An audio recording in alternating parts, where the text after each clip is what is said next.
mean, we have to be out of here because it's gonna. Yeah, and everybody was downstairs still waiting for the numbers. Is my thing on? This last year, I was like, shocked. Permanently? Okay, you just let us know. We are, you I are ready just to go wasn't whenever you'd thinking like to about start. it at all. Stop talking. Oh, God. It was, because it was a special. Okay. When you are married, I know. 15 seconds off. I'm trying to will it. Yeah. 25.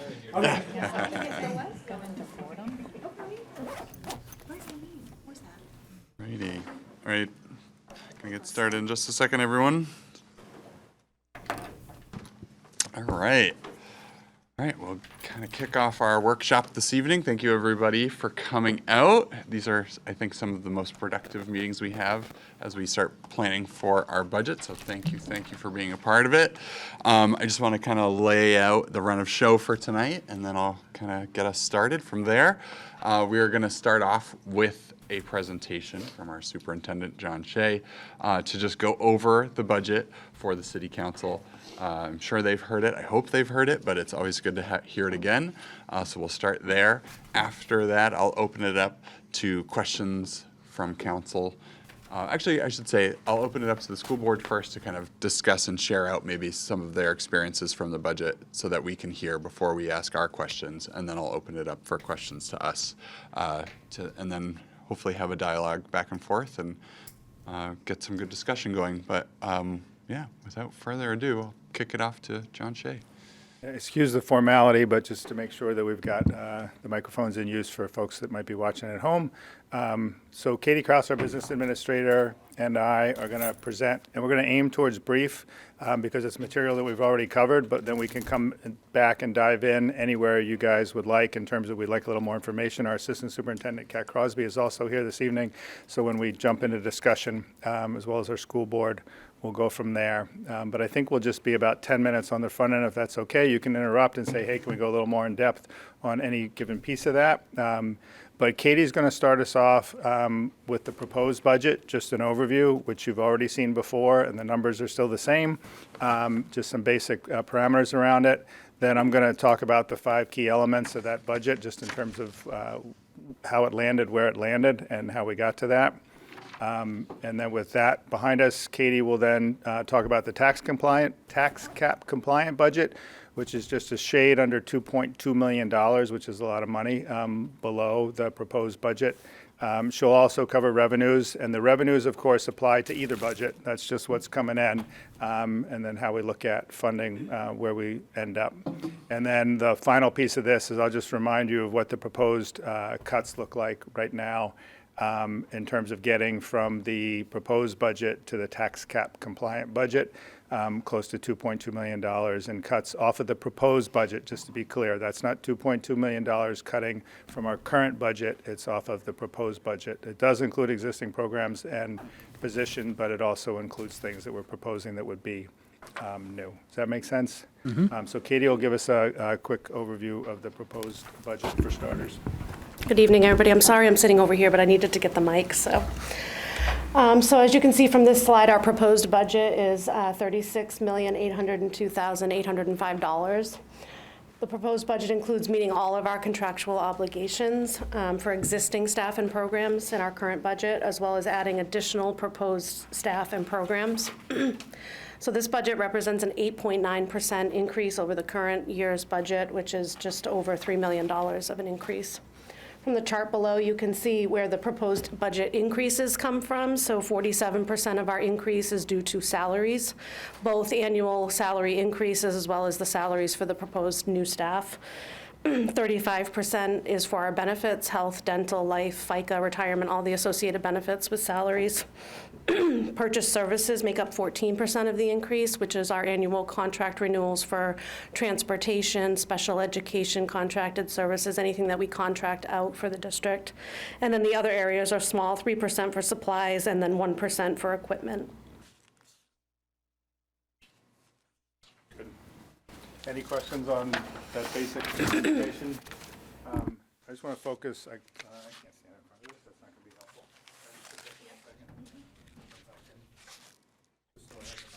Thank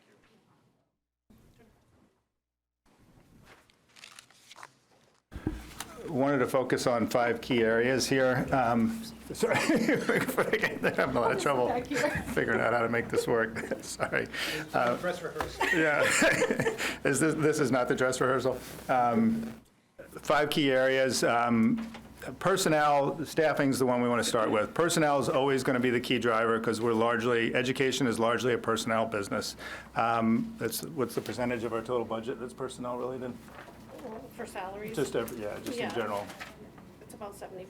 So about 70%, that's kind of where we are. So Salaries and benefits. that's overall the biggest part of our budget in general. 5% increase for SACA, our paraeducators and other folks that fall under the SACA contract, and a 5% increase next year, which I know there's been good conversation about, but the key factor there, and we've had conversations about, what do folks deserve and what does that look like? The bottom line reality of all this is we're not competitive with numerous districts within commuting distance, so we just have to do our best to retain good folks across the board. But aside from the increase, we just wanted to talk about what went into the additional staffing here. We have a chorus theater position that needs to be to full-time. Quite honestly, as someone who already works full-time, if you know what it means to be an athletic director or involved in drama and theater in a high school or middle school, that's huge. So that's a small amount of money. We need another high school teacher. We need another English for speakers of other languages teacher. We are out of compliance with federal grants on that one. We need another classroom teacher at Idlehurst for numbers, and early elementary is key to everything that happens thereafter. Getting that right is critical. We need 2 more case managers to meet our special education population. Close to 25% of our students are now on individualized education plans, which is high, and we need to properly staff those. The additional second school resource officer was in the proposed budget from the time that it started, but at this point, I think we've recognized that that's not going to happen. We don't expect that we're going to get the proposed budget for this year, so that one's easy, but that's left in there from when we had those original discussions. Director of Student Services, I want to be clear, is not a proposed additional staff position. It is a requirement, and we have finagled this position in numerous different ways over the last several years, in ways that have barely worked, in ways that haven't. We need to have someone certified with special education administration overseeing those services. There's a shortage of these positions. This is a difficult district in which to be a director of student services, and our salary for this position is not going to be as competitive as we would like it to be. So there's a chance we will not fill this position. Generally, we have good Plan Bs for almost any scenario. There's not a good Plan B for this one, because if it's the assistant superintendent and the superintendent sharing those responsibilities, quite honestly, a lot of other work slows down significantly. But we have to give it a best shot. So it's in the budget. And when we get to discussions about what happens if we are able to get some money that puts us between tax cap compliant and proposed, it's going to be difficult to just put those in a rank order, because whether or not this position is filled or not shapes a lot of other things like case managers and how we finagle things. So at the district level, we're going to need to be flexible. And just worth pointing out, we are reducing administrative assistant support at the SAU office by 1 position. It's important to note.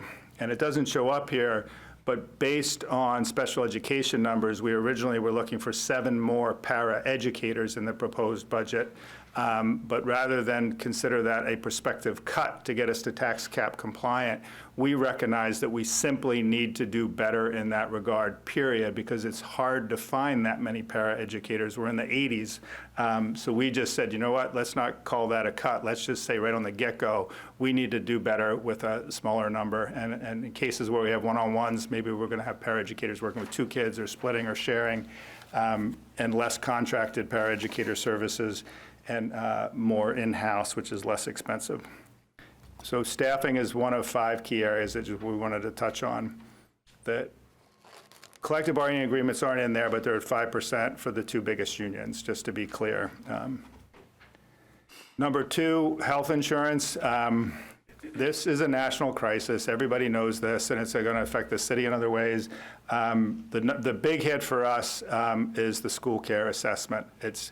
the bite we already took out of our budget for this year by paying a third of it, how we figure out the other 2/3 of it, of the $672,000, the implications for not having an end-of-year balance to do facilities and tech work. That's kind of how we have funded that in the past, is pretty significant. We were immensely fortunate that our premium increase, so the school care assessment is one thing, that's the one-time payment that districts, or close to 90 districts, are making to school care to get them back in a place where they have appropriate reserves. But Portsmouth, for example, all public information, their percentage increase next year, aside from their school care assessment being bigger because they're a bigger district, is close to 30%. Ours is close to 8% for SACA, and then for the SAE, our teachers union, moving into the new plan is only 4%. I want to remind everybody that to say only 4% and only 8% is reflective of the world we live in now, because 15 years ago, 3, 4, and 5% was considered, 5% was considered crazy. But this is the school care. This is not a 1 year, this is not a 2026 blip. This is not a school care blip. This is a health insurance, health care crisis that I think we're all going to need to worry about moving forward. So I think we're going to figure out how to get through this year, and we're probably going to figure out how to get through next year, but we're worried about where we're headed. Third area, if there aren't any questions there, we call this one the righting the ship, investing in our future. This was the hardest part of grappling with this budget, because there's always a reflex gut reaction, a good one, to save current positions, because these are human beings that care about our district. But the recognition that if that were our priority, there wasn't going to be money to invest in the future, and we were probably just going to be winding this thing down, and that this community and this city council and this school board are saying, nope, let's fight. Let's make this thing work. We are in desperate need of a organized pre-K through high school graduation math curriculum. We've made great progress on literacy in the last few years. We need to put the same attention into math, and it's reflected in our scores, which isn't to say teachers aren't doing great work or building, but it's really been at the district level. There's been a lack of curriculum coordination across. And this is not a like, hey, let's just do math better and spend a few dollars. A organized math curriculum with appropriate PD is a couple $100,000 or better over a few years. So a lot of what we've put here is kind of a drop in the bucket in that direction. You see the numbers in the budget that's already been shared. We're woefully behind on professional development spending, investing in our educators so that they can deliver on good results. Planning work are things like summer work. We get our teachers volunteer to do a lot, but if you're going to do curriculum, instruction, and assessment work over the summer, and you need blocks of educators working together during breaks, it's appropriate to fund that with stipends. Strategic priorities and plans that we've discussed quite a bit.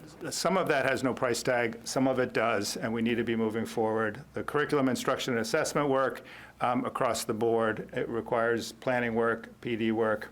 The prenatal through high school graduation wraparound services effort that is really well represented by Somersworth Ready Together, but that's a part of this whole mix. We are hoping to bring in grant funding for much of this work. But some of this work will require planning expense, and the same with the Mayor's Commission on Reimagining and Redesigning the Somersworth School District. We will have our initial meeting next week or the week after, and part of that is just going to be how do we do this, what are the next steps, and having some resources at our disposal to actually get this done in an effective way will all prove pretty critical. We did, the mayor, 2 city councilors, 2 school board members, your assistant superintendent and superintendent devoted a day and went to Concord, which is a pretty rare thing because the Nellie Mae Education Foundation is looking at handing out $500,000 grants to 30 communities in New England. So it meant a lot that we showed up with everybody there. It was a pretty loud and clear message that we were serious about this.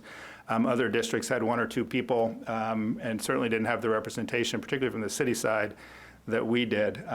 It's going to be competitive, 6 states in New England and only 30 communities, but those are the kinds of things we need to jump on And they take time and energy to but with a big payout. And that $500,000 would be this fall, not way down the road. Fourth, if I'm counting correctly, special education. Number one, it can't be said too many times or loudly enough that the state is failing us on special education, among other things. Not only are the rules and regulations about how they fund special education minimal, but then they don't fund the minimal. They fund 80 or 90% of it, and they do that over and over again. So that hurts us. Out-of-district placements continue to be expensive. That's when a student with an IEP cannot have their needs met within our district. We are working hard to keep those kids in our district, both to better serve them in their home community and not spend a lot of time on transportation, but to also save the district money. That's the kind of thing, it takes a little money in order to save a lot more. Contracted services are much more expensive than internal folks that we hire, so we're doing our best to reduce contracted services where possible and make those internal hires. And I alluded to before, we're approaching close to 25% in terms of students that are in special education. It wasn't that long ago that 10 to 14% was kind of typical for a school district. Like in my lifetime as an educator 20, 25 years ago, those numbers are growing everywhere, but I believe they're growing more significantly in communities like Somersworth. So that's a big piece. And then the fifth and final piece kind of lumped a lot of things together, and if there's more questions about this, Katie might be better to answer them than I, but we have a lot of heart and soul in this district, but we have facilities that are kind of all over the board in terms of just the middle school in particular stands out, that Jay Lilly and our custodial and facilities team do their very best kind of making things work together. And again, we've not really ever been in a place to have a budget to say, here's the money we're going to spend over the next 5 years on this, this, and this, and tick it off. But we always look to that end of year balance, which we know we will not have this year because of the school care assessment. But there are some things in the budget that just can't wait, and those are some examples of them. A safe and secure facility is a given at all 4 of our schools, so we work hard at that. Those are the 5 areas I just want to kind of allude to. If there aren't questions now, we'll just kind of treat this as introductory. If there are, that's great. But Katie's now going to say, okay, well, that's our proposed budget. What's our tax cap compliant budget? And speak a little bit about the revenues side. And for folks that are at home, when we say revenues, we're talking about the dollars that come in from outside this community that then leaves us with, hey, what can the city do and what are the other possibilities? So it might be confusing in that it might seem like it's all revenues, but we're talking about what comes from the state, what comes from the feds, what comes from other sources, and what that leaves us needing from the city, which I realize is difficult.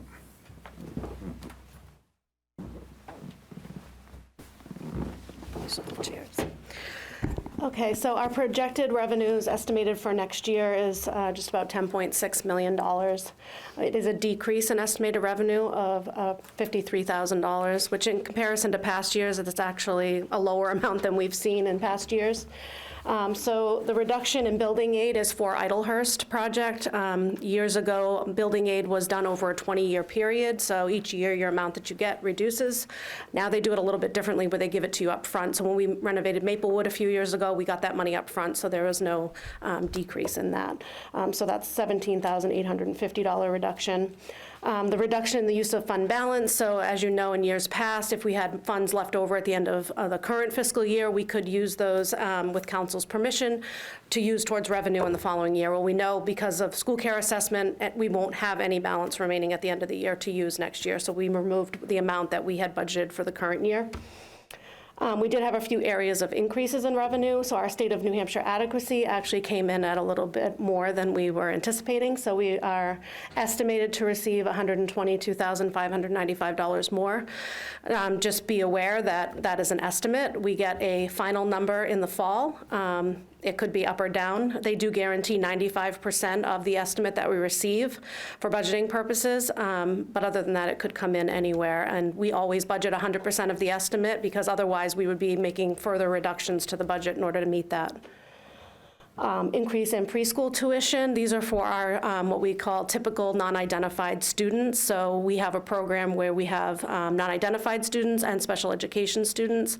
We are required to provide the preschool program for our identified students, but we do charge tuition for our non-identified. So these are funds that come from parents directly. We had an increase in CTC tuition, both local and state funded. So we get money from our Tri-City area agreement for Dover and Rochester. We also get money from Oyster River for students who attend our programs here in Somersworth. We also pay money out for our students to attend programs that they have in their district. We had increases in other state aid, which is mostly related to the education freedom accounts for students that participate in that program. That is a phase-out grant, so eventually that will go down to zero. And then we had, as I said, CTC state aid, an increase of $10,000. So as John mentioned, this is the tax cap compliant budget. So the tax cap compliant budget is $34,622,288. This includes reduction to the proposed budget, just under $2.2 million. It's an increase of 2.6% over the current year's budget, which is $822,938. You can see below the chart there that also shows where the increases are. They're pretty much the same. Salary benefits make up the majority of where the increases come from. And then the next slide, John will go over the budget reductions. It is hard to see, I'm sorry. I'd like to be in front of that to point, but that's probably not going to, that's going to take me off mic. Do you want me to go through this quickly line by line or just leave it up there? Does that make sense? So our proposed budget is roughly, sure. I don't think it'll work on a. Okay. Thank you, though. It's all right. I'll just go in order. I was going to group some things, but I'll just go, I'll go from the top down to keep it simple and not group things otherwise. So the proposed budget, 7.78%? 8.9% increase. 8.9% increase is where the proposed budget is. Not quite 3% is the tax cap compliant budget. The difference between the two is almost $2.2 million. So this is the almost $2.2 million in cuts that gets us from the proposed budget to the tax cap compliant budget. So the proposed additional high school teacher, this would be a new teacher, comes off, and you'll see further down the list, we take the proposed high school teacher out, and we also take an existing high school teacher out in order to get to the tax cap compliant budget. The proposed additional Idlehurst teacher comes out, but nothing further. The elementary teaching position below would likely be Maplewood. There is contractual ways that folks move around, but we lose the additional Idlehurst teacher. We are not cutting both proposed special education case managers because we need both, but we want to at least get one. So one of them would come out to get to the tax cap compliant budget. We have to have another ESOL teacher, but it's in the proposed because everything is the worst tier here. There's just no more like, hey, is there something we can trim otherwise? So despite the fact that we have to have another ESOL teacher, we are taking that out of the proposed budget. That'd be one of the things that would come back in pretty early if we were to get additional funding. John, just for people at home, ESOL. Sorry, that's English for speakers of other languages. So that's our Indonesian community. We have about 12, 13, 14 different native languages of students that come in. And sometimes at home there is very little English, and we need to do more for parents as well. And that'd be a nice thing to do. Sorry about that. Thank you, David. 3 middle school teaching positions, which is significant. To be clear, in some very positive ways, the middle school may have gotten out in front of the rest of the district in terms of where we needed to be on staffing over the last decade or so. And so it would have been nice to have the rest of the district catch up, but that's not the realities of where we are. So that's significant. Media specialist is another position that is critical and required, and that requires certification, but we would have to share across middle school, high school, or make other things work to do that. We've got a CTC program and teacher on the chopping block as well, as has often been the case, and I'm worried that this might be the year that it needs to happen to get us to where we need to go. I might have misspoke. The paraprofessional positions, which we're acknowledging we can live with 7 less, are reflected in the tax cap compliant budget. I was thinking that we might have pulled them out of both. There were Yeah, 3 3 more. We have 10 to 7, but that would be the one thing up there that I think we're simply good with in terms of just, if you're considering giving us the entire proposed budget, I would probably say no. That's one that we could make work because it's. Our paraeducators are absolutely critical, but I believe we can do with a number that is more appropriate for our district that still meet all the needs. Custodial positions or equivalents are at 1.5, so that could be some combination of a full-time and a part-time, or 3 part-times, or reduction in hours. Jay Lilly's working creatively to think about how to make that work. We've already reduced services, for example, to the SAU office. We don't prioritize the schools and come empty our trash and don't worry about the floors and don't worry about whatever, just do those kinds of things less frequently. We did that stuff in the last budget cycle. We're going to push a little harder in that direction.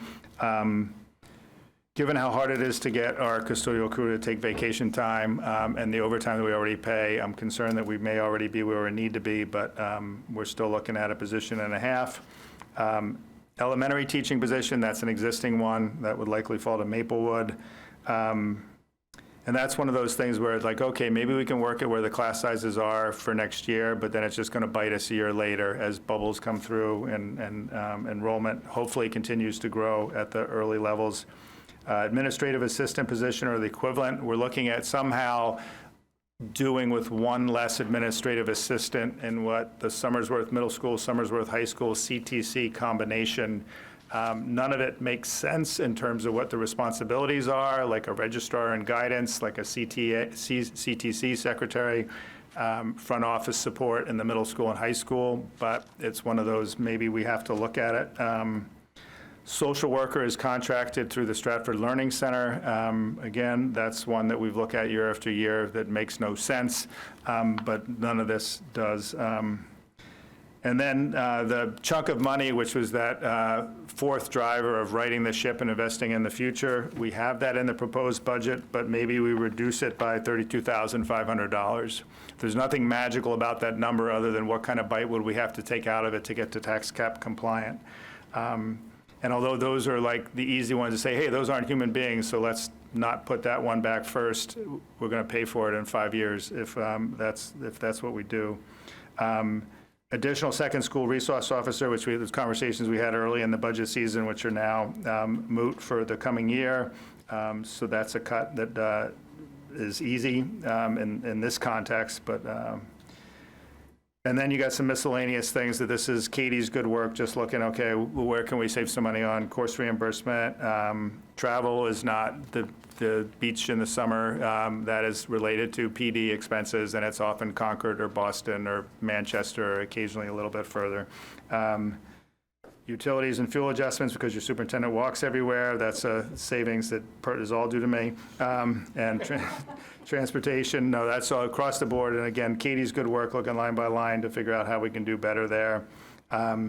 Special education out-of-district placements is kind of betting on the good work that we're doing, which is a really big gamble, except if we also have that chunk of money that is investing in the future, that as the year goes, we could kind of make some, like, okay, we didn't do as well on the out-of-district placements as we would have liked to, but the math curriculum and planning work and professional development work is kind of a safety net on dollars that are available if they have to be in other areas, but still gives us the flexibility to spend them in ways we need to in order to get this district going in the right direction.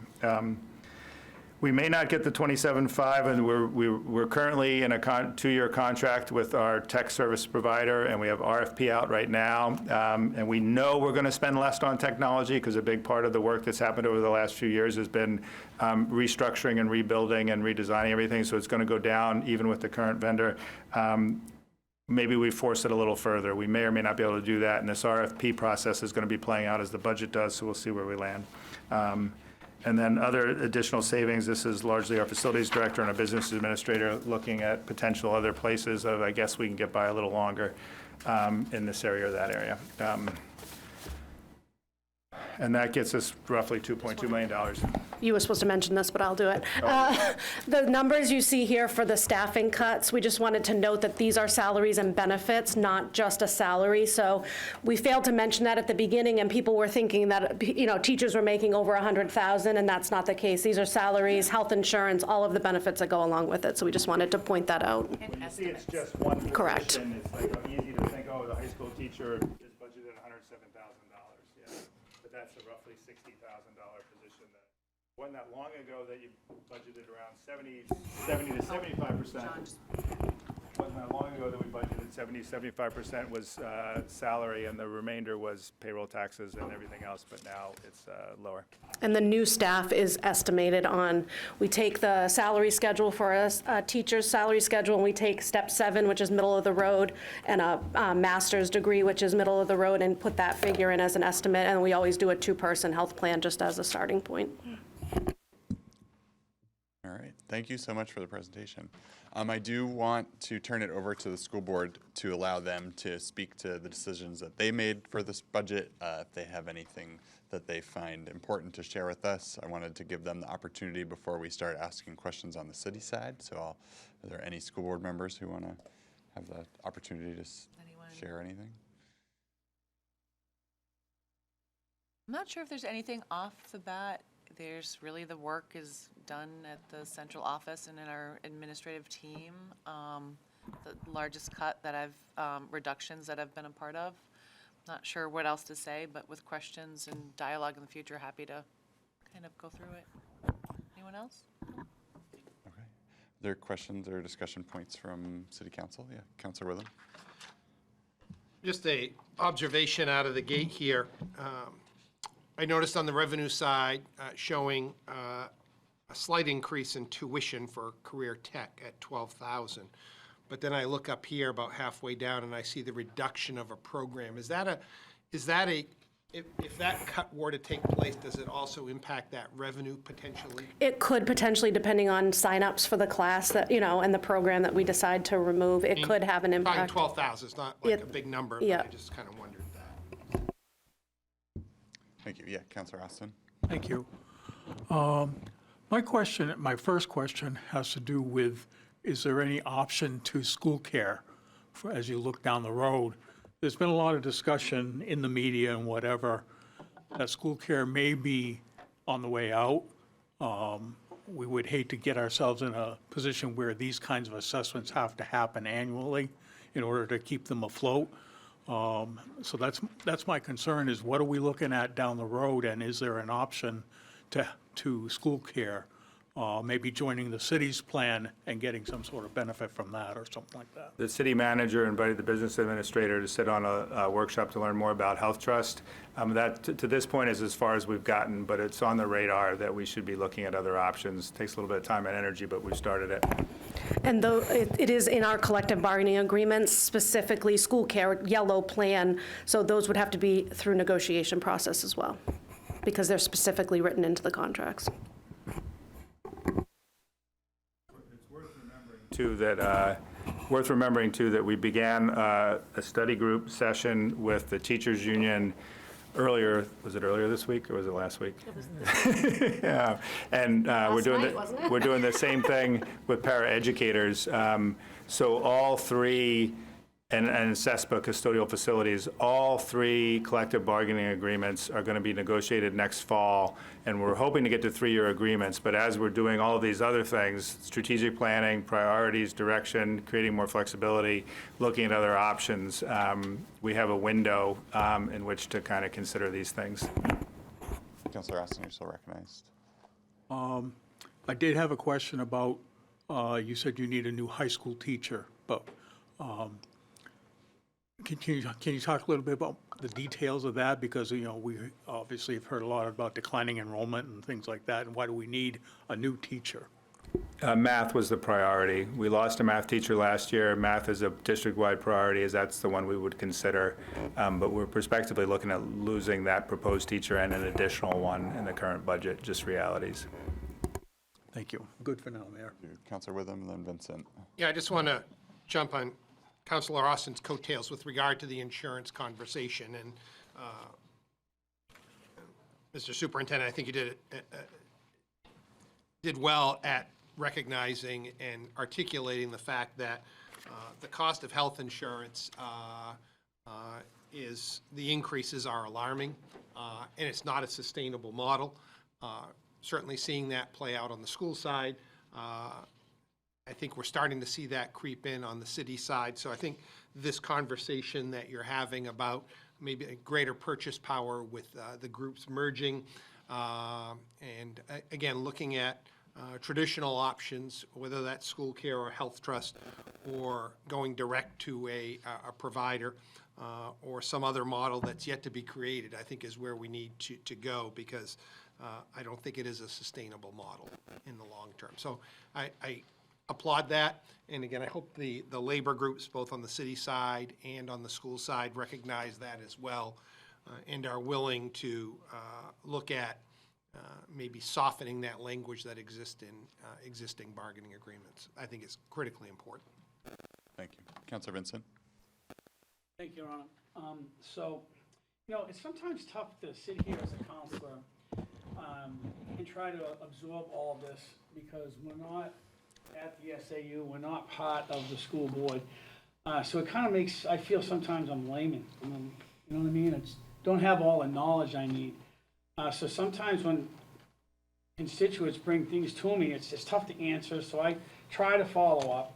I mean, I'm sure that the superintendent and the SAU has had 9 people calling for the last 2 months during this process as counselors, because we don't know the answers and we're trying to get them. And I hope that happens sometimes, because I think sometimes there's only a handful of us here that try to ask questions, which I really wish that we all would. But what I'm getting at is that, okay, so being someone that doesn't know everything about the school system, when you say if you had to get rid of or lay off, or however you go about it, 3 teachers at the middle school, is it a possibility to, if there wasn't going to be, or if there was going to be somebody who was going to be retiring, not to fill that position, and are those positions interchangeable? I guess that's my first question. It's not that uncommon for school districts to focus on where the retirements or the openings are, which is a good human thing to do, but you have to balance that with what makes sense for kids and the district moving forward. And we've tried to err in that direction and to be frank about it, that it's not just going to be because a position's opening up or somebody's retiring. What makes sense for this district moving forward? And the collective bargaining agreement does have expectations. So if you may, for example, identify that we're going to cut a Maplewood Elementary School teaching position, the person that is sitting in that classroom right now may have it may have the certification and the tenure within the district to bump into another classroom teacher. So the teachers we work really hard to make sure folks know how these things could prospectively play out, so they know exactly where they stand. And the teachers generally do too. They know they were the last in, they know what their certification is, and we kind of play through that dynamic. That's in the collective bargaining agreement. We're not going to put an elementary school teacher in a high school gym class because, you know, they were here long enough, but within certification areas, that's part of the collective bargaining agreement that they stick around. Thank you, John. So that means if you had a math teacher, they're not going to go over to be an English teacher, correct? That's what you're basically saying. Correct. Okay, thank you. Other questions, comments from counselors? Yeah, Counselor Witham, or Barry, and then Witham, yeah. Oh, you do need the mic, yes, sorry, I did steal that too. So some of the things I was seeing, and I was just hoping to get some more background on it. Throughout the budget we had in our packet, there's testing services. For Maplewood, originally that was at 9.5, that went up to 17,884, and it looks like that's a pretty consistent number across the schools for testing services. Can you go into more what that entails? And then I will hold there.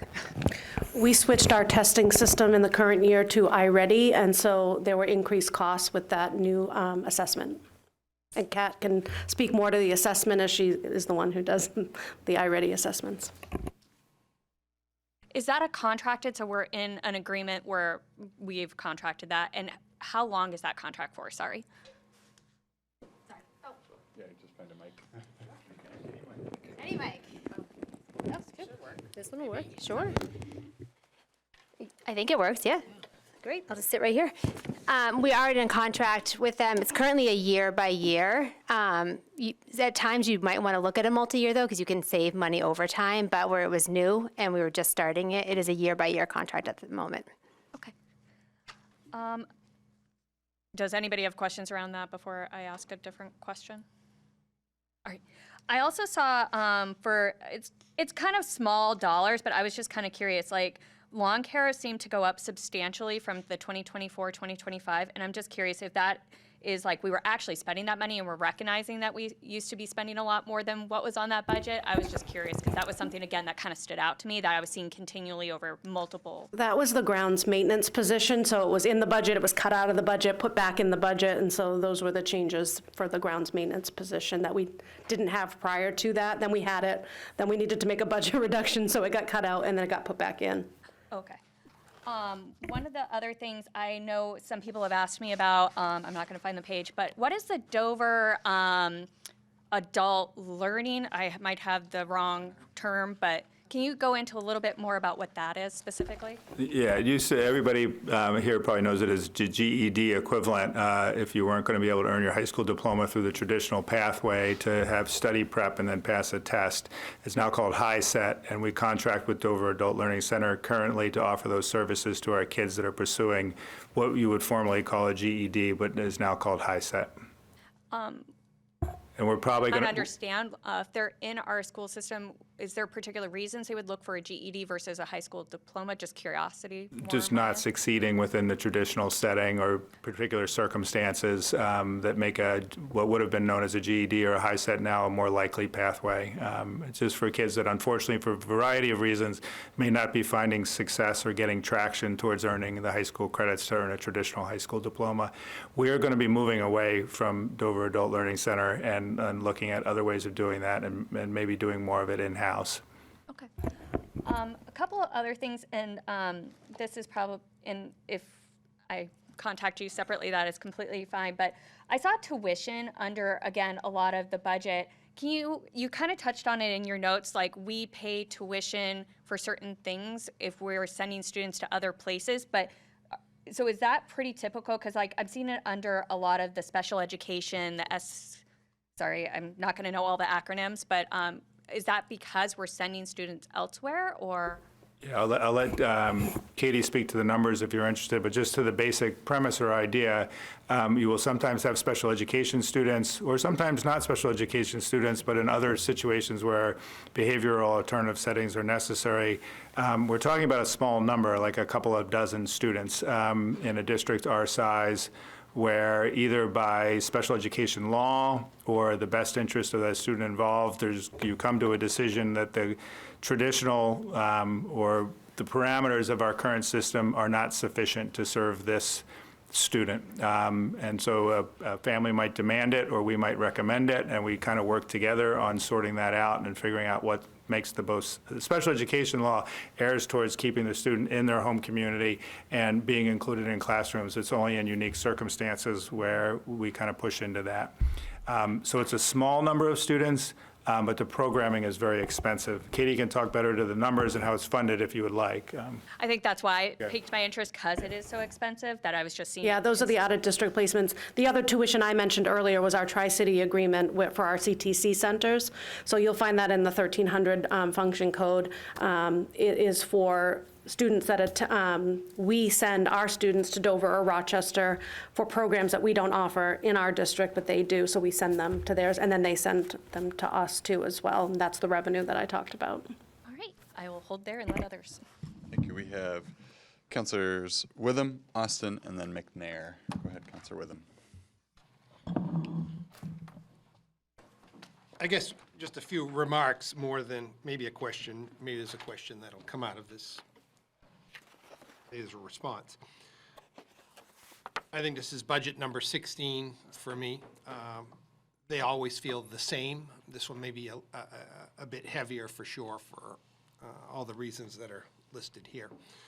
I think it's, we in the room all know, but I'll say it for the benefit of those watching at home, the city council has bottom line authority for the school department. Everything that's proposed in your proposed budget is justified, in my opinion. It's well explained. I trust the members of the school administration and the school board to bring to us things that you need, right? These are not a wish list by any stretch of the imagination. The same is true of what the city manager discusses and proposes for us working with his department heads. So let's just get that out of the way, right? This isn't about, oh, we don't need these things. We need these things. We have never funded education adequately here in Somersworth. I'd argue that's true in many districts across the state. Let's start with the fact that we don't fund athletics or extracurriculars, right? There are, we use the term pay to play. Maybe that's not the most appropriate, but that's exactly what it is. I was dealing with a mother of a baseball player this afternoon on, what color does the banner need to be so that we can raise some more money, right? So it's that level of minutia that we all deal with every year to pay officials, to buy baseballs, to buy footballs, to paint the goalpost, to do whatever it is we need to do. We certainly can't raise enough money to fix the bathrooms at the middle school. Wouldn't that be great if we could? But, we don't do many of these things. At the end of the day, as a city councilor, the money that we ultimately vote on to provide to the school department, to provide the programming that you do, is a bit based upon appetite. I use that term, and it does sound a little bit cavalier and not very genuine, right? But it certainly is that, right? It's like, how much can we afford? Because I'll tell you what, I don't think the budget process is hard, right? It's not. It's rather simple, right? It's just unpleasant, right? That's why I hate it, right? Because we will always spend too much money, and we will never have all the things that we want, right? It's like, what? We spend too much money, but we don't have what we want, right? It's just the bottom line of where this lands each and every year. This year, no different than that. With that as sort of my foundation for a couple of remarks.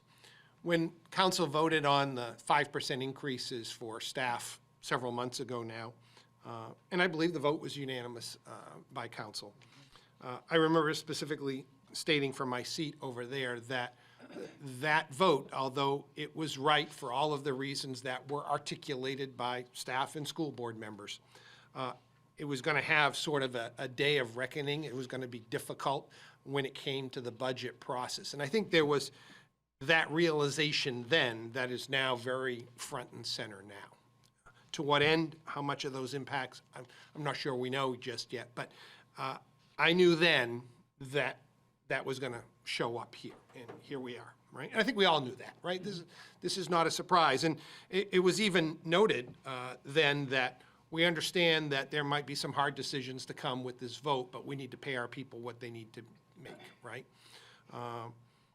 And I guess I was sort of the feeling and mindset then that we're going to lose some staff in the school department in order to afford this, but I agreed that it was the right thing to do. So as much as I don't want to see us lose staff, I think there was at least that realization then that was about to happen. So there's that piece. The other unfortunate piece to this whole dilemma that we have in front of us is that school care assessment, right? That sort of came from out of the blue. It is a big ticket.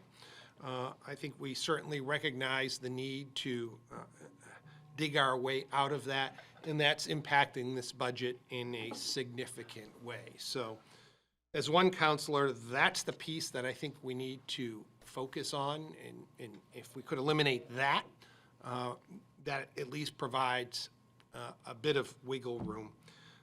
But I don't think it gets us to the 2 million, right? But it certainly helps a little. So I'll stop there. More to come, I think. Thank you. Councilor Austin? Thank you, and I will jump on Councilor Witham's comments this time. Because my question, again, was on the school care assessment.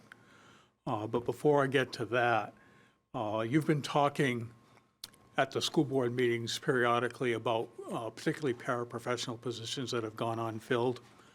And I understand the need to continue to hold those positions open until the end of the year in case they're filled, in case they're required. But if this were the end of the year and those positions were not filled, you have an idea of what money would be freed up? So currently, we have 6 open positions. Each time I do a budget update, I release the number of days that we have gone by, so that way we're realizing that savings right away. I just did an update. I don't have the number in front of me, but I think it was about 80,000 at this point that would get released if we didn't fill them. We just got 2 more resignations this week, though, so we'll have 2 more open positions that will come available. So that 80,000 will grow as we move toward the end of June? Or is that? No, that's projecting out through June, so that's Okay. the amount that we would save if they didn't get filled. Okay, so one would hope, this counselor would hope that that money would go to reduce the school care assessment as opposed to spending it on something else. Superintendent? Yeah, just to the conversations we had at both the school board level and then with the city council at the time of the resolution was frugality throughout this budget. Not to go into a freeze, but an example would be, no, that doesn't mean take money from paraeducator positions that we've saved and spend it on something else. Although there's a lot of good needs, no, that gets put into maximizing our end-of-year balance. And just so everybody understands that these are paraeducator positions that, based on special education law, we're obligated to do our best to fill. But to be clear, so everybody followed what Katie had just said, it's not like we have the annual cost of those 6 positions still sitting in the budget. Every budget cycle that they've gone unfilled, we've taken those dollars out and put them into the balance. So the roughly 90,000 in the good that we're running right now includes those past savings. But we do have an obligation to keep them there, but there's a good chance that they may not be filled at this point in the year. And also, some of the savings that we had got eaten up by another out-of-district placement or other items that have come up, too. So tonight I reported to the Budget Committee, we had about 94,000 of savings. However, I was reported this morning from our special ed staff that there's a possible another out-of-district placement that could eat 30,000 of that 94. So every day it flip-flops to the good, to the bad. So it's a Yeah. constant moving target. Your special education costs are like our snow budget here. You just don't know when it's going to end until it ends, right? So let's say this council decides to fund the $448,000 school care assessment that's still due in July. I'm prepared to have that discussion through possibly a supplemental appropriation that we might be able to draft for our next meeting in April. But I'd want to be assured that if there's money left over in your budget after everything is said and done, that comes back to the city coffers as opposed to being spent somewhere else. Yeah. School Board Chair Larson, you're welcome to speak to that. I think this is coming to me. There we go. I just wanted to speak from my own perspective about what is being communicated in the district and how hard and how much work for the entire year has been fiscally responsible and tightening our spending and really watching the money. So I agree that this year especially, everything that it's tough with paras, it's tough with special ed. We want to pay people more so we don't have to contract out someone that's, paid hourly, double or triple the wage that we would pay in-house. So there's that fine line of, we need the people. We don't want to just keep positions open or reduce them because they could be exponentially more. But that's just what I agree with you, Counselor Austin, for this year, especially with this hit of, and it's our taking care of our people and not, you heard in May that they would not fill claims, and we can't have that. We can't have anyone thinking that either, because the whole reason that we're building up the school district and we're putting all this effort is that we want this to be a place for everyone to go. And hopefully with our efforts, which have been tough, but a lot has to go to our school being very fiscally responsible this year, and for us and for me, agreeing with what you just said and having that for the end of the year. Counselor Aston, you're still recognized. Thank you. I'm hoping that my statement didn't lead to implications that there might be something untoward going on there. That was not at all what I intended to have there. And just to be clear for folks that are either here this evening or watching, essentially, if the city council were to do that with the $448,000, that means the amount we would need to reduce when we get to the budget deliberations is not close to 2.2 million, but is closer to 1.7 million. So that's a huge step forward.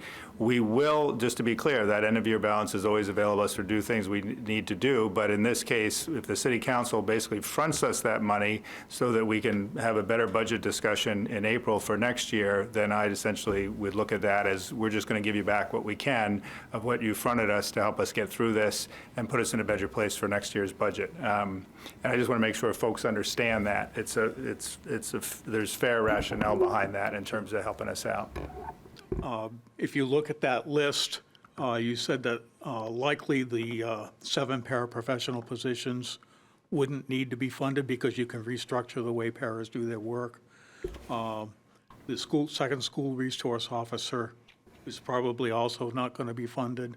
Correct on both. So that adds another $400 and something thousand. If we were to front the 448, you're looking at $900,000 that you can use to offset some of these cuts. Correct. Thank you, Counselor Aston. We have next Counselor McNair, Witham, then Barry. Counselor McNair. Thank you. Is this on? Hello? It is. I think it's just quieter, yeah. It's super quiet. Okay, so I have since forgotten my question and then thought of a new one. That's super fun. Thanks, ADHD. So a lot of my questions come around about special education. I have actually quite a lot of experience in the way special education in Somersworth is funded, because I used to bill it to Medicaid for SAU 56. So I know how we're sending kids out of district, transportation costs, and while those numbers have changed drastically since I worked there, those proportions aren't that different based on my experience. And so my hope is that a lot of thought is going to go into our special education program. The discussion about shifting paras and that is very hopeful, and I'm very hopeful we can make something like that happen. I think a lot of the cost savings we're going to see is going to be structured around restructuring how we deliver special education. Was it 2/3 of our student body has an IEP? One quarter. 1/4, okay, good, thank goodness. I was really concerned about that number. So even still, that's still a very high number of students. And my question is, those IEPs, and things like the transportation we give to them, the way that transportation is funded for students with IEPs, my experience with that is that it seems a little, I don't know, inappropriate, the way that it's funded. Not inappropriate like deviously, but like the numbers don't work for me. And I'm not sure how to articulate that in a way that doesn't come off terrible. So I apologize if I've offended anybody with that. But my real question is, with these reductions that we're seeing, and I will say upfront, preemptively, I will vote right now on that funding the school care budget or the school care balance, with the hope that we are absolutely looking at the school care and our health care system for teachers in the fall, which I'm happy to hear we get to renegotiate in the fall.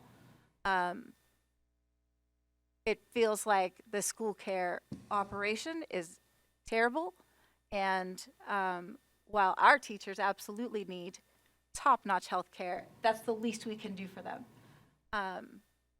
We definitely need to look at how we're providing that to them. Otherwise, now that I've lost another train of thought,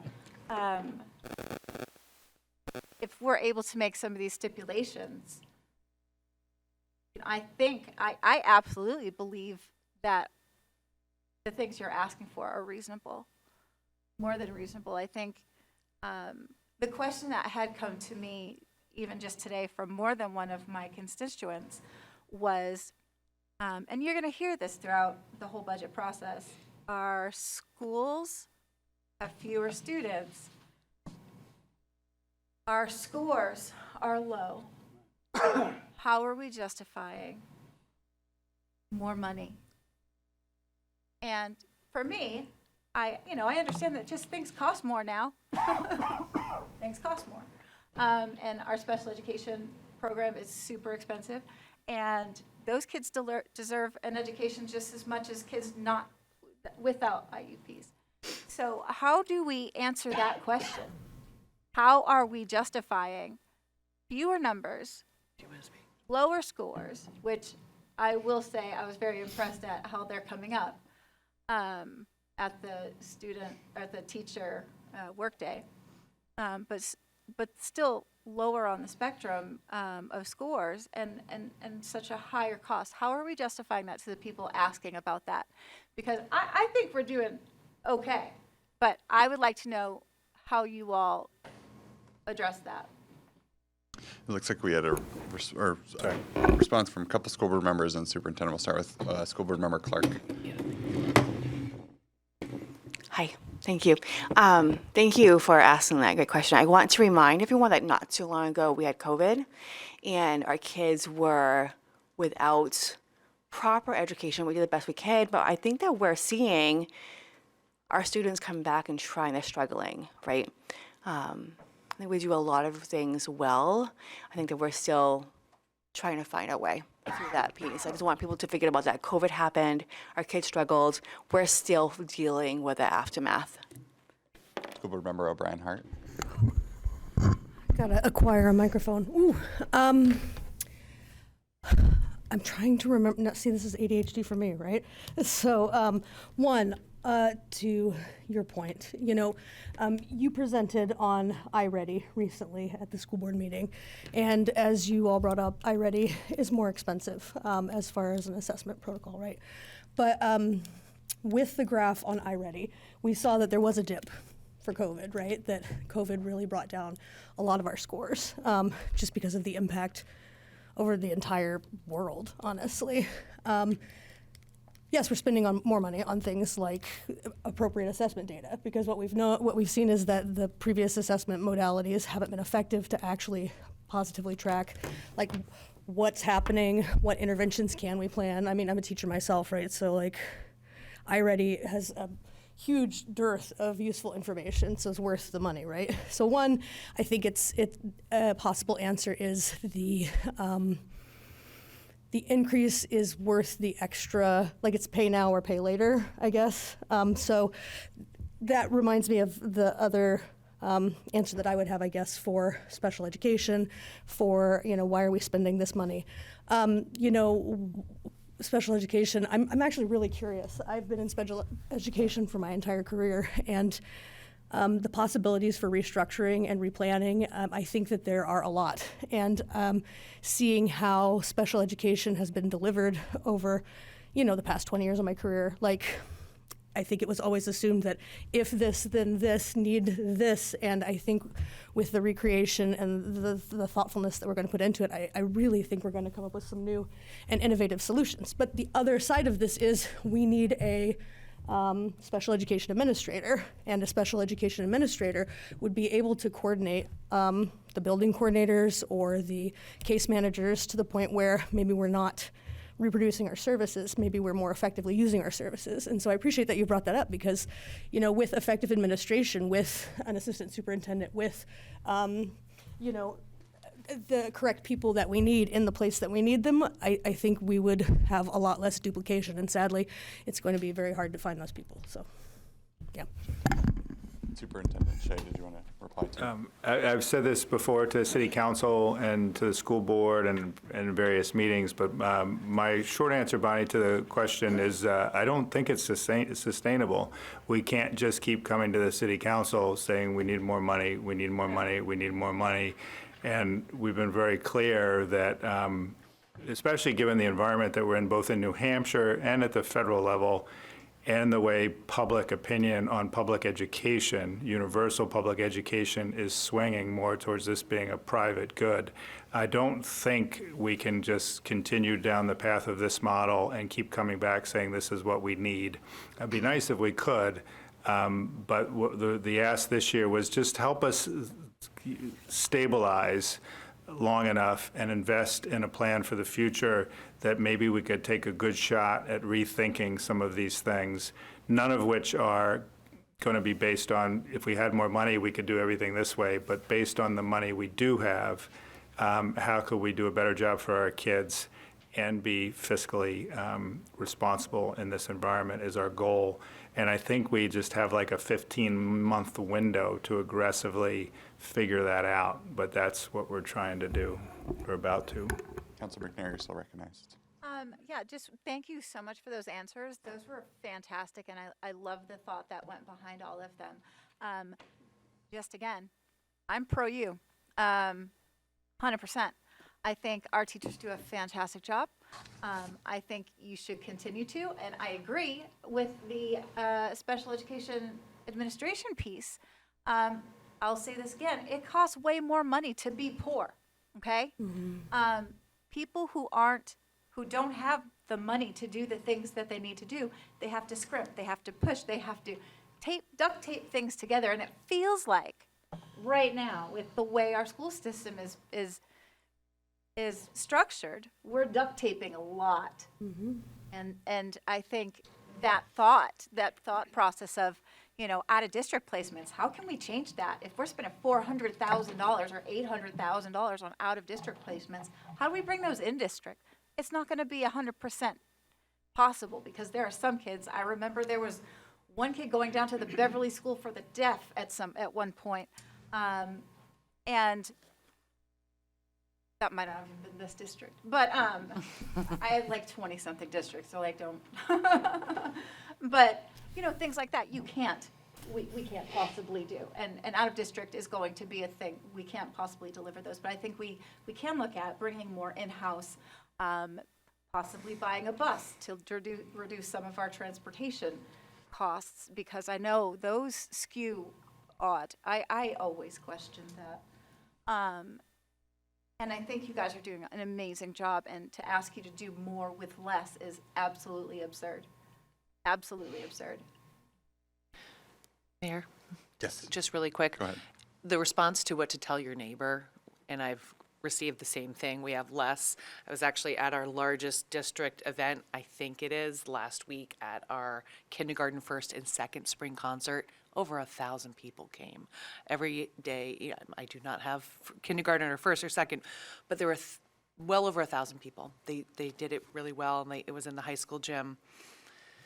We have a large kindergarten and first grade, 117 students.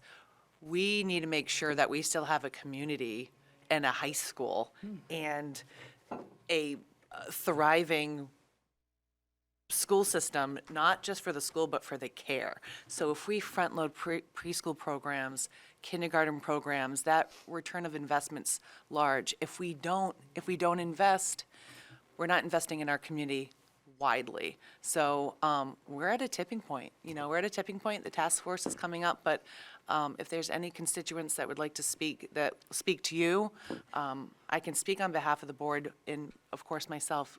Have them come to us as well, and all of us are happy to speak with them. So. Thank you. Councilor McNair, you're still recognized. Are you all set? Oh, no, I'm good. Okay, perfect. We're going to go to Councilor Witham, Barry, Vincent, then Cameron. I just want to circle back to the conversation that Councilor Austin started here, which is about supplemental appropriation to tackle the school care assessment, and I would support that endeavor. I would ask the city manager just to, maybe when I'm done here, just to kind of share how the mechanics of what that would look like. I think I support that with the strong hope and realization that the school department will do what it can to try to return some of that money to the city fund balance, which is where we would fund that from. And I think that's important, and I've heard that here tonight. And we knew going into trying to deal with this school care assessment that the school department was going to do what it needed to do to try to save money. And I just need to share that I was a bit taken back by some of the school board conversation around adding a second SRO mid-budget stream. That seemed to, quite frankly, fly in the face of what we were trying to do. And for a variety of reasons, that didn't move forward. So we don't need to beat that up any further. And I want to be very clear that I understand the ask, maybe the importance of the position, what was going on in the district at the time, the sort of response to that seemed like we need to add that, but it seemed to fly in the face of that. So it's just super important that we stay on message, right? There's an optics thing to this, and the optics of that were not particularly good. And maybe it only affected me. I can't speak for fellow counselors, but I think I have my ear to the community, and this caught me by surprise. I've moved on from that, which is why I support this. And I know that you'll do your best, and that might be $50,000 that goes back in the fund balance. It might be $75,000. Who knows? It might be $4.50, right? I don't know, right? But we need to trust each other in this, and that's a super important part of that. And speaking of trust, just as to school care itself, I am not in that business directly. I do work in a public entity risk pool, and I know that we lean heavily on actuarial analysis, and those aren't always accurate, right? There's some math involved in that, a lot of math, and it was off, right? I think is what we've come to understand for a variety of reasons, and it isn't because of mismanagement at school care. It isn't because of improprieties at school care. It's because actuarial analysis were not spot on, right? They didn't anticipate the types of cost and the types of impacts that they were seeing. Some of that was driven by COVID, that was mentioned earlier, right? COVID drove some of that. People sheltered in place and didn't seek health care, and then all of a sudden they were seeking health care in alarming numbers because there was pent-up demand, right? So I don't fault school care. I don't fault their administration. This is, the fact that we got hit with this assessment is unfortunate, but I'm not sure it's anybody's fault, right? And we need to move beyond that there as well. So I would support that, and I guess with that, Manager Moore, what would be the mechanics of a supplemental appropriation if we were to so move in that direction? Okay, Mr. Mayor. Yeah. This evening, we're in a workshop but you do have a city council meeting coming up on April 6th. And I would suggest to the mayor, who is the one who sets the agenda per your council rules, that if he deems that there's a consensus direction from the council coming out of this discussion tonight, that I'd recommend to him he place on the April 6th agenda for first reading a supplemental appropriation. That, of course, as you know, would need to move to a public hearing and a 2/3 vote, but that would be essentially moving right along with your budget process, which is continuing on that same meeting. So that would be my suggestion to the mayor. Thank you. I'm all set, thank you. Thank you. And just for clarity for the community watching, if we do this supplemental appropriation as a council, and I still do want to see from other councilors if they're in consensus with this before we move forward and have it on our agenda at our next meeting. But if we do move forward with this, it would keep the schools, pending other potential changes by the council, but if no other changes are made, it would keep the school's budget total number the same amount. However, it would free up the $448,000 from their budget because they would no longer have to carry that expense over. So when the school board would receive the budget from City Council post-passage, whenever that is, hopefully by the month of April, they would then have the ability to determine the use of the number that we give them with that extra wiggle room in the budget. So I just want to make that clear, that though it may not change the actual total number that we are giving to the school board and the schools district, it would actually allow more movement within the budget and use of funds to go towards other expenses that likely we see here before us on our budget reduction list. All right, I have my list before me. Councilor Barry, then Vincent, then Cameron. Councilor Barry. Thank you.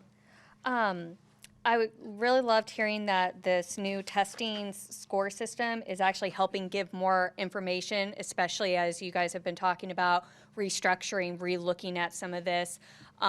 Great to hear that the money is well spent, right? Like, because that's what you want to hear. Like, you don't want to hear, well, we spent it, it didn't do what we wanted, and now we have to rethink it. So great hearing that.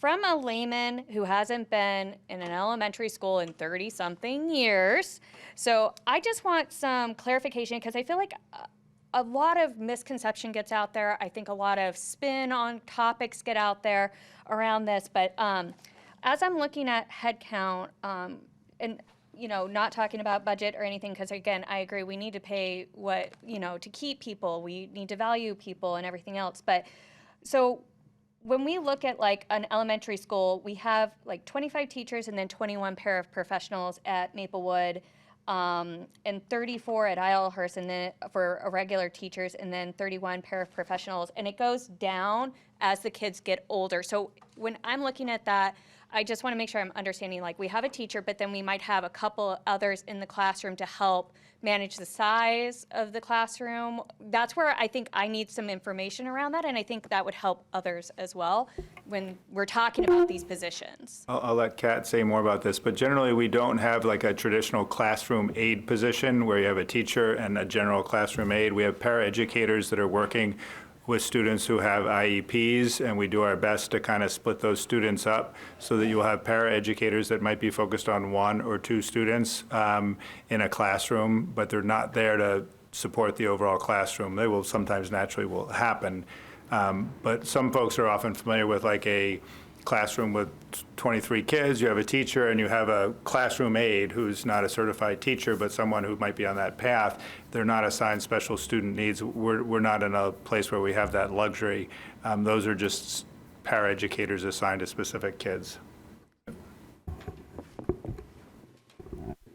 And I can elaborate just a little bit on that. Though the number of pairs are really driven by the hours in the IEPs because we have to meet those service hours. So you might have in a classroom 2 students that each have a one-on-one, so they each have to have an adult. And then you might have other students that require shared para, so you might have another pair in there helping support 2 or 3 students, but it's required based on whatever the services are in the IEPs that we have to meet. And am I correct in thinking when we say IEPs, that goes to special education, that quarter of a student? So it kind of comes down to, and again, correct me if I'm saying anything out of turn because I want to make sure I get this right. We have requirements from the state and for federal to meet certain requirements around special education. So most of this is dictated that you must meet this. And I know we talked about some of this, we're out of compliance because we couldn't fill positions. So these paras are really tied to that. Is that correct? Yes, and I think another way to explain too why you see that number decrease as students get older, the younger they are, they tend to need more support to access that curriculum and their learning. And then as they're getting older and those supports have been there, and for some of our students, the gaps close a bit more. They become more independent. They might not need as much support to access the curriculum they did when they were in elementary. So that's why you see that decrease usually. Not all students, some students still require that up through, but many students as they get older don't need as much intensive support in the classroom to access curriculum. School Board Member Sarah O'Brien, do you have a response as well? Yeah, Council Member Barry, to that point too, I think that's where the restructuring of special education is going to come in very powerfully also, just because, you know, when we look at if we have 2 one-on-ones and a shared para in the same classroom or on the same team, how can we restructure so that maybe, you know, can more shared paras be a thing instead? You know, this is also where that special education administration position, right? If they can oversee the IEPs and how the IEPs are written for the district, you know, then they can make the difference between how we distribute those paraprofessionals. I feel like a lot of it is just us letting you know as the council, like what we need. Councilmember Witham, the same thing with the SRO, you know, I'll take responsibility for that because I motioned for it initially. And I'm so sorry it came off as untoward or unexpected. I think from my perspective and the perspective of the school board is if we don't let you know what we need, you will never know that we need it. And as far as a community, we do need another SRO. Our community is struggling with school-to-home contact, and we need people in place, especially after recent events of this year. And as a trauma-informed educator, I can't let an opportunity pass to add supports for our kids. So that's where it came from. It came from like letting you guys know. I trust in my school board and I trust in our council to let me know where the budget ends, right? And for myself too, but just so you know where I was coming from. So thank you. Councilor Barry, you're so recognized. Just one last thing going back to, as we're looking at this, these testing scores, I know it's another thing that comes up quite a bit. I went through the school system when standardized testing came out, and we were literally taught how to cheat them. So I don't put too much sway in these, unfortunately. I hate to say that, because again, I remember sitting in a classroom going, fill out C or D if you're not sure, because it's never going to be A, you know, like got drilled into us.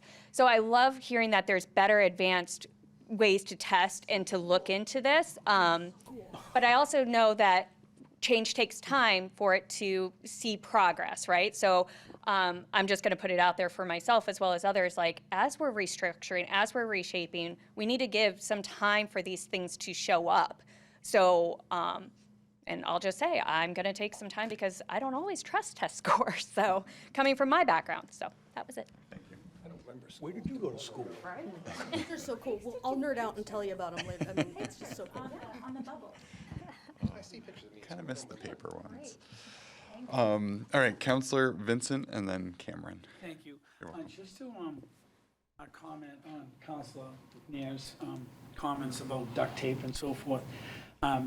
Now maybe, but you know, being involved with this city through the fire service since '84, even being a counselor for 9 years, going on I guess 10 here soon, I'm pretty sure that the council in general has tried to make the best of what we can. I understand the school has to stand underneath the tax cap, but I think for the most part, we've really assisted the school in a roundabout way. We're all one, I believe. So just, there's some duct tape, but there's also been a lot of worse times during the 80s where they would give us nothing. And I lived through that, so this is not the best of times, but it's not the worst of times either.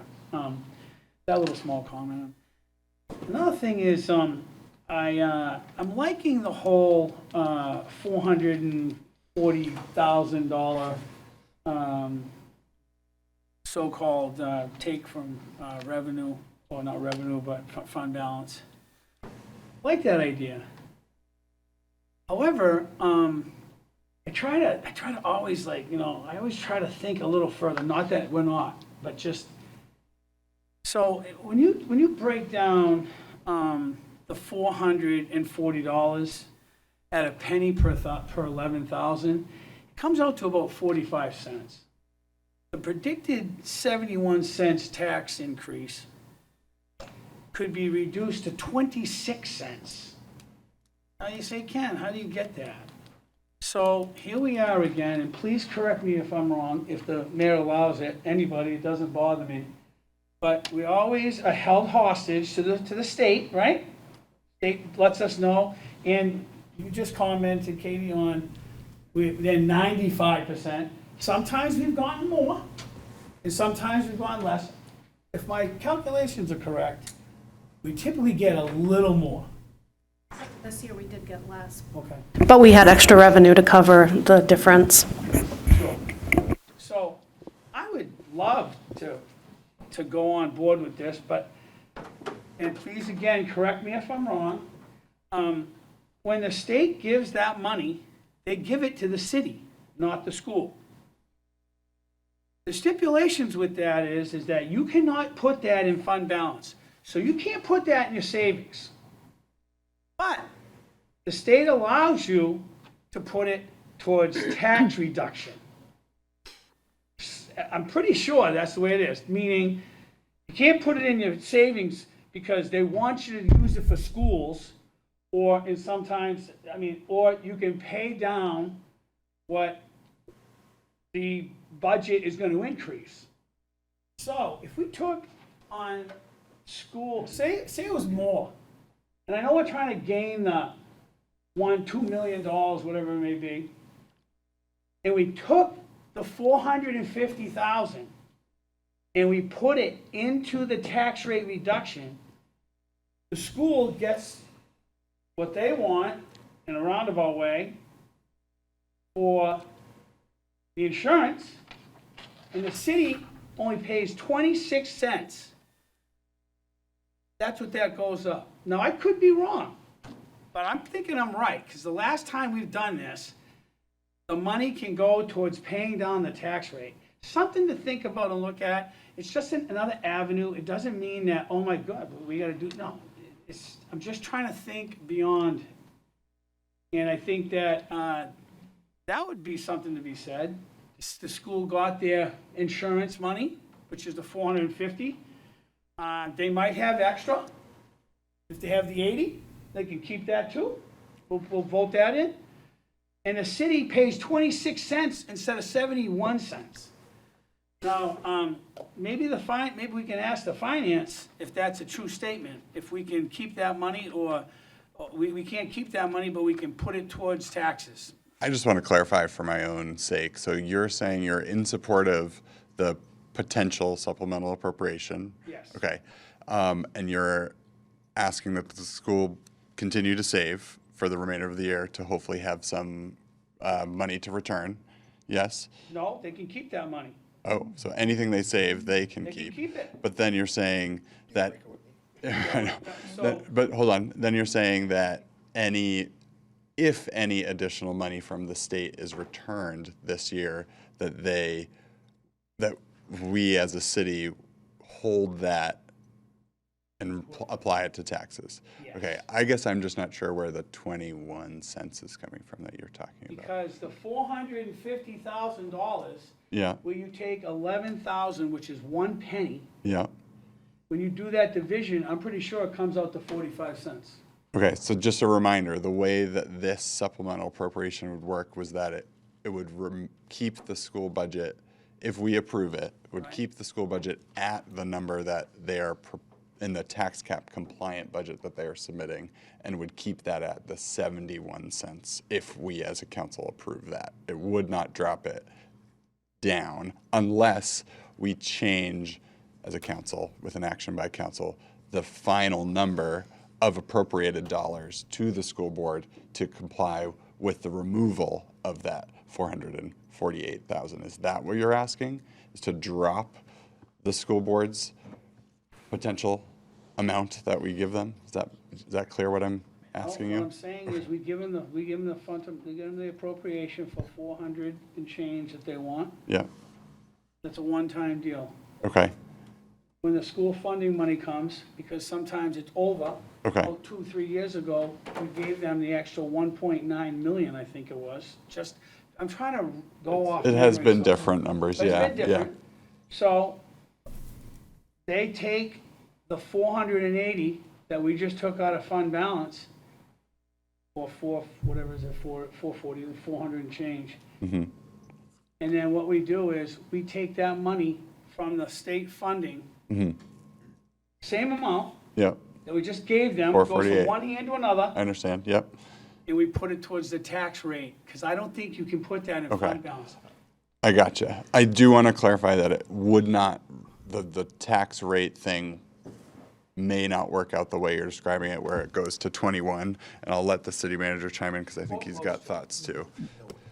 Well, I'd like more time to think about this strategy and speak with Jordan. And I'm open to creative ways of approaching this, but I can't say that I'd be comfortable making any recommendation on the fly based on that. But I will evaluate that, and why don't we leave it that the results of my evaluation, I'll advise the mayor and see if that affects the consensus for the supplemental. And I want to clarify that there are two things that are not guaranteed. One is that we will get any money from the state. Correct. And two, that this council will support the idea in which you're proposing. It would require a 2/3 vote of I get council to that, still do but, that, I mean, the it's action just- you're I mean, describing. That's a thought that came to my mind, because sometimes we've gotten over and above, Mm-hmm. sometimes we've under, and I know we have the promise, so to speak, from the school. It would just make things a little easier, and the people who called me today and said, these classroom sizes are 5 people, and blah, blah, blah, blah, blah, and, education's out of control nationwide, blah, blah. We just took 70-something cents and brought it down a significant amount. It's an just a interesting idea. thought. No, it is. It's an Doesn't interesting mean I'm idea. right, I deal with money a lot, so that's one of my thoughts. And I too, and if I may. Yes, you And I have the too floor. did think about transportation. However, I had a migraine today, I apologize. And I wanted to get in this book deeper, but I just couldn't. I barely made it to this meeting. Yeah, when I constantly go by schools, and I'm not talking just here in Somersworth, in Dover, in Berwick, where I drop off my granddaughter, there is a line of cars from the school all the way down Route 9. I'm like, who's using the bus these days? And I just, then again, I'm kind of a common sense guy, because it's like, I don't know what the answers are all to that, and I don't want to, I don't know everything, so please educate me, but my thoughts on transportation also, thank you. Thank you. Councilor Cameron? Yes, thank you. I just have some thoughts I was just going to share. I am definitely all for the supplemental appropriation for the school. I think it's important for people at home to realize that out of this budget, it's not just the school, it's not just the city, it's fire, ambulance, police. It is everybody. We have to share all this money, the same pie. And yes, the healthcare costs are rising. Yes, the special ed costs are rising. And there are a lot of people out there that feel, well, why do we have to pay this? Because we don't have kids in school. Why do we have to do this? Because it's all part of the city budget. Now, I do have a couple questions, though. If there were to be a budget freeze from now until the end of the school year, roughly any idea what that would be in savings, just off the top of your head? Superintendent Shea? It's important to to understand exactly what you mean by a budget freeze, because if that means like, hey, we're not spending any more money on supplies and materials, you save a little bit of money and you do a lot of damage to morale, and basic supplies is the issue. If it's maintaining, we kind of a soft freeze that we've been in to begin with when we met with the city council in the fall was, hey, we understand your predicament, we've got your backs, but you got to do your part, and we'll revisit this in the spring. That's what we've done this year, which our school board chair alluded to prior. It's still kind of a gamble that we happen to be on the 90,000 in the right direction because of like snow for the city. There's a lot of things we don't control, but we've controlled everything that we could. And we already paid a third of the school care assessment, which was huge. Continuing in that soft freeze through the end of the year is kind of what we always assumed would be the case. A freeze, which might mean let's not try to hire paraeducator positions, which we are required by special education law to try to, and cut supplies and materials and other things, so you have families bringing Kleenex and toilet paper into the schools, saves a really remarkably small amount of money and does a remarkable amount of damage. So anything's possible, but we would just kind of want to talk through what the intents are. It was just a thought, just to see, would there be any savings there by doing that? What exactly, if you know, is the percentage of special ed to the total population of the school? It's approaching 25%. We've been in the low 20s, and I think our best numbers now, we've seen a couple different numbers depending on how you count it, but we're getting close to 25%. And I don't have accurate numbers for where other districts are, because we've really seen a bit of an increase since the COVID pandemic.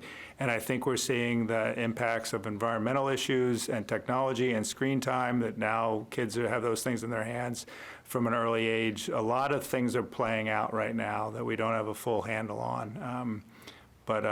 Yeah, we're getting high.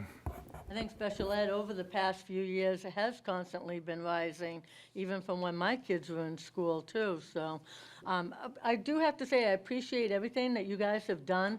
I mean, you've always tried to come in very consciously with what you need versus what you want, with the two different budgets. So I really do appreciate all the effort that's been put into us. It shows how much you care about the community and the kids, and we try to base our decisions off that. So thank you for that. Thank you. Yeah, Councilor Michu, 1 second before I turn it over to you. I just realized I had an email from a school board member, D. St. Croix, that she asked to be read before us this evening, and I meant to do it earlier, and I forgot, so I'll squeeze it in right now. She apologized for not being here as well. I'm sending this message to acknowledge the incredibly difficult position you are in. While we are on the school board, while we on the school board focus on our schools, you must consider the needs of the entire city, and I truly recognize how challenging these decisions are. I have full confidence that each of you will make a thoughtful and well-considered decision that is in the best interest of Somersworth as a whole, including your schools. As you deliberate this evening, I ask that you keep in mind the impact these decisions have on our students, faculty, administrative staff, and the broader community. Somersworth thrives because the strong school system and our success as a city is deeply connected to that foundation. I value the opportunity to work alongside all of you, and I'm grateful for the relationships and partnerships we have built. Your dedication, hard work, and continued support of our schools do not go unnoticed. I'm so sorry I'm unable to attend and truly wish I could be there. Please know that I am there in spirit and hopeful and praying for the best outcome for our city as a whole. Thank you. That's all. Councilor Michu. Thank you. Yeah. I just want to thank the school board for all the hard work you put into this budget. I must admit, this is my 8th budget that I've been on, and I have to say, this has to be one of the hardest school budgets that I've seen since I've been on council. So thank you for your hard work in this one. And as far as the supplemental appropriations for this, the help with the school care, I'm in favor of that. So try to do the best we can and help you guys out. So once again, thank you for all your hard work. Thank you. Are there any final thoughts from council? Yes, Councilor McNair, go ahead. Hi. I just want to kind of finish by saying, sorry about the duct tape comment. Well, I mean, I'm always good for an analogy, but the fact is, we keep asking the schools to do more with less, and wonder why the results are not what we expect. Kind of proof is in the pudding, right? So that's really the spirit of that comment. And personally, I've put half of my children through the school district, and one of their pictures sits on the wall in the CTC. I think they've done an incredible job. I think the job that any teacher has in this current world that we live in is vastly underpaid. I think teachers should be paid like doctors. So that's my idea. Like, that's how I would do it if I was in charge. But It would require a tax cap override. it would require a tax cap override that the city of Somersworth cannot. Like that, no, I couldn't pay those taxes, and I'm always happy to pay more taxes to increase the services or at least level them out. So I do want to say thank you to all of you who continue to come back. I think we have one of the most dedicated groups of teachers in the school district. And I think our kids are incredibly lucky to have you as their educators and administrators. So thank you for that. And I look forward to trying to get you every single thing I can without putting our city into jeopardy. So I got you. Thank you. School Board Member O'Brien. Look, I don't know if anybody's tried to buy duct tape lately, but it's very expensive. And so, first of all, I'd like to say, right, well, Gorilla Tape, right? So one, I think the analogy, I think it's an opportunity to refocus our lens because, yes, we all work together. We're part of the same community, right? We work together. And you guys have done wonderful to try and get us what we need, right? And we're here to say, hey, this is how we're going to make a great school for you, right? At the same time, I would be remiss if I didn't channel Board Member Jameson and say, and myself, this is we're at a time in our history where it is a war on public education and where we are chronically underfunded by the state, and you are put in a hard place. And we are put in a hard place, not because of anything that you have done as a council and not because of anything we have done as a school board, but because the state is determined to underfund education. And so thank you so much for getting us the best duct tape and the most expensive Gorilla Tape. Alien tape, baby. Alien tape. But thanks for being our partners in this. So, because we're in it together. Thank you. Hey. Yeah, Superintendent Shea. Two quick things. Number one, especially for families of special education students that are in this room or watching, I just want to stress, we have roughly 1,300 kids in the school district. Everybody learns differently, and we embrace every single one of the kids in the school district. That is our obligation, to serve all of them the best we can. We talk a lot about special education funding and special education costs because they are underfunded, but I just want to make it clear that the federal mandates and state mandates about what we do, we embrace as well, because we would do them nonetheless. Maybe with a little less paperwork and a little less bureaucracy, but I just want to make that really clear because they're important conversations, but I don't want anyone who happens to be a special education student or family to feel like, no, we have an incredible student body across the board, and it's just a messy funding piece. Secondly, and very briefly, I am honored and humbled to work in this community. Yeah, I like to say, just maybe it's because I'm a teacher, but I think every student in our district gets an individualized education because our teachers are that good. So whether it's required by law or not, they certainly get the attention that they need. So with that, I am seeing a consensus for the proposal that was initiated in regards to the supplemental appropriation for the school care balance. So I would ask that that be added to our agenda for our next meeting as a first reading. That would then put that. I'd like to be one of the sponsors. We have a sponsor, 2 sponsors, 3 sponsors, it looks like. All of us are sponsoring it. All right, a large number of hands. I'll get names. And yeah, I think so. That will come before us at our next meeting, at which time we will also have for our second reading the school budget, or excuse me, the whole city budget at our April 6th meeting. That does mean, however, if the city council does pass the budget at that first meeting, the supplemental appropriation would not be ready for passage until our next meeting. That does not mean that hope is lost. Do not think because they're not timed perfectly that it means anything. It's sort of parallel, but not identical. Exactly. But I think the fact that there is a strong consensus this evening indicates that there's some pretty good chance that that supplemental appropriation will pass at the meeting, the second meeting for that. But I think that's pretty good. Is there any final thoughts before we kind of close out for the evening? Oh yes, thank you for reminding me because I did make that promise. If there aren't any final thoughts, I will open it up to comments from the public because I did promise that. So if there's anyone looking to make comment this evening, I welcome you to come up. Again, you cannot enter into debate with the mayor, city manager, council members, school board members because they're here, superintendents, staff, department heads, et cetera, et cetera.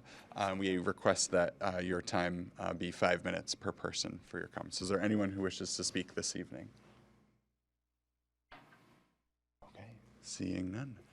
Without further ado, I will close our workshop. Thank you, everybody. Thank you. Thank you. Thank you. Thank you.